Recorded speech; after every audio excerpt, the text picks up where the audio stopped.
My name is Riley. I'm 22 years old, and I live in a small town with quiet streets, kind neighbors, and too many memories that I want to forget.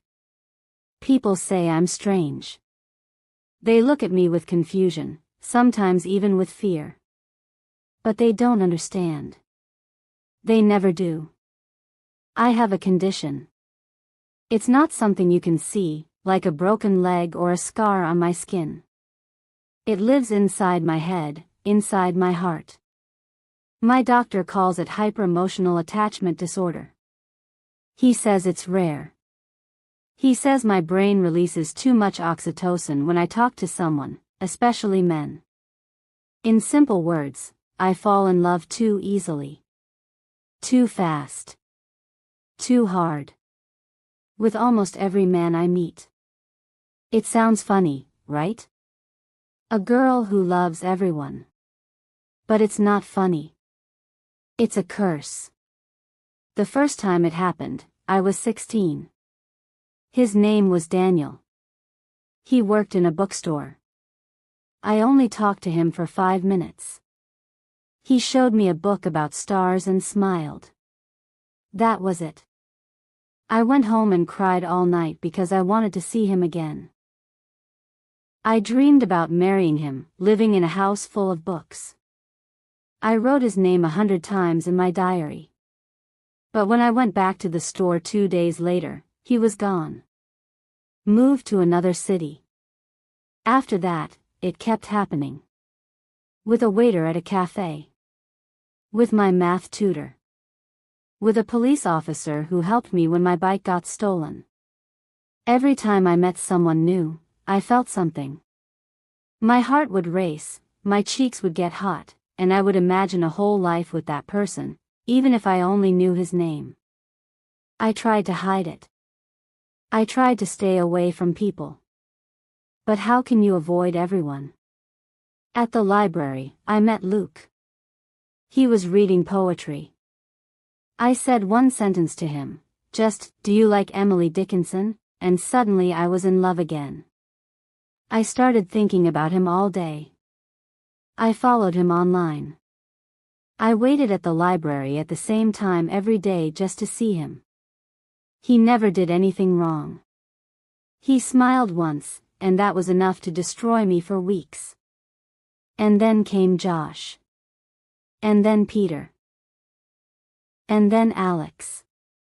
All of them left a mark in my mind like they had been part of my life for years, but in reality, we barely spoke. They probably don't even remember my face. I started seeing a therapist. I told her everything. She said I wasn't broken. She said my feelings were real, but they didn't come from love, they came from my brain mixing things up. But even when I knew that, it didn't stop. Knowing I had a condition didn't make the feelings weaker. I tried dating. Real relationships. I told myself, just pick one and stay. But every time I went out with someone, I couldn't stop thinking about the next man I would meet. What if he was better? What if he made me feel more? It wasn't fair to them. Or to me.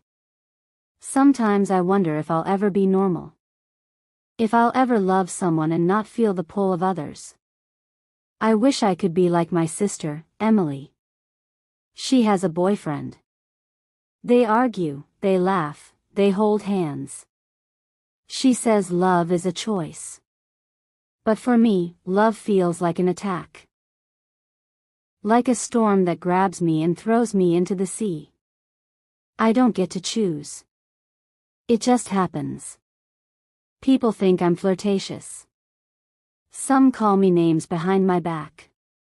Others think I'm heartless. But the truth is, I feel too much.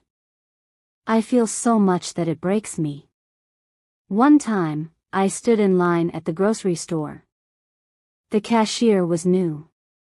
He had soft eyes and said, "Hope you have a good day." I smiled, walked out, and cried in the parking lot. I didn't know his name, but my heart ached like I'd lost someone important. My mom doesn't understand. She says, "Stop being dramatic. My dad left when I was 10, so she thinks I'm just lonely." Maybe she's right. Maybe all I want is someone who stays. But how can someone stay when I don't even know what I want? One day, I met a man named Noah. He was kind. He listened. I told him about my condition. I expected him to walk away. But he didn't. He said, "You don't have to love me. Just be honest." For a while, I thought maybe he was different. We spent time together. We watched movies, walked in the park, shared stories. I felt safe. But then I met Ethan at work. And it started again. The heartbeat. The dreams. The pain. I told Noah the truth. He left. I don't blame him. Now, I write. I write to keep the feelings in a safe place. I write letters to the men I never really knew. I write poems that no one will read. It helps. A little. If you're reading this, maybe you think I'm crazy. Maybe you think I'm just a silly girl with a wild heart. But I'm not asking for pity. I'm just trying to survive my own mind. My name is Riley. And I'm still looking for peace. After many years of pain, loneliness, and heartbreak, Riley finally decided she needed real help. Not just the kind of help where people say, "Just get over it," or "Be strong." She needed someone who understood her mind, her heart, her illness. She found a new doctor named Dr. Lewis. He was different from the others. He had calm eyes and a gentle voice. When Riley told him everything, her story, her feelings, her fears, he did not look scared or surprised. Instead, he said, "Riley, what you have is very hard. But it is not hopeless. We can work together. It will be a long journey, but I believe you can learn to live with your heart in peace." The first days of therapy were very hard. Riley had to talk about all her feelings. Every love she had felt, every pain, every fear inside her. Sometimes, she cried a lot. Other times, she felt empty and tired. But Dr. Lewis was patient. He listened. He never judged her. He gave her small tasks every week. The first task was to write down her feelings every day. She had to write when she felt love or attraction. She also had to write what happened before those feelings. Was she tired? Was she scared? Was she happy? Slowly, she began to see a pattern. Then, Dr. Lewis taught her to pause.